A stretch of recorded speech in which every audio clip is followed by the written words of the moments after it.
Lent is a time when we are often invited, especially when we see the scripture that's early in Lent, into a place of the desert or into the wilderness.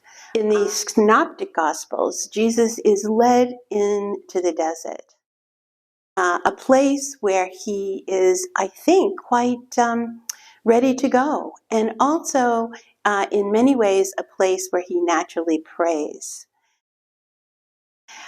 I know frequently during Lent, we often think of the desert being a place and a time when we are probably going to encounter temptations or have to look into our own soul and figure out what is it that God is inviting us to change.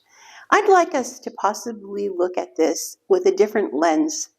I would like us to look at this with the fact that when Jesus went into the wilderness, this was not an unusual place for him to pray.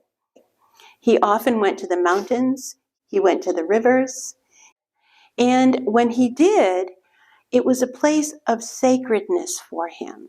We don't necessarily see Jesus going into a lot of buildings when he needs to pray in a deeper way.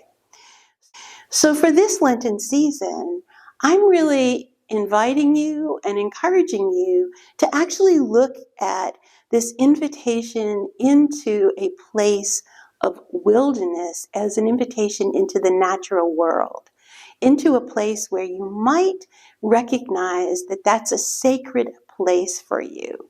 It's a place where God's invitation is being readied for you, where God's invitation is for you to have a presence there, so that God has the ability to allow within you to come forth what God is inviting you to. That this could be a season of perhaps blessing and not necessarily a season where one has to look at what is it that I need to change.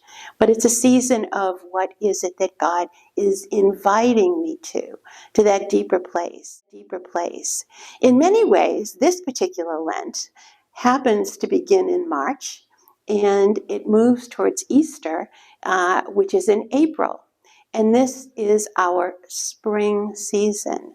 So there is a naturalness to be able to invite you to hopefully go out into nature and to realize that that is where Jesus had a great sense of communing with God and what God was inviting Jesus to.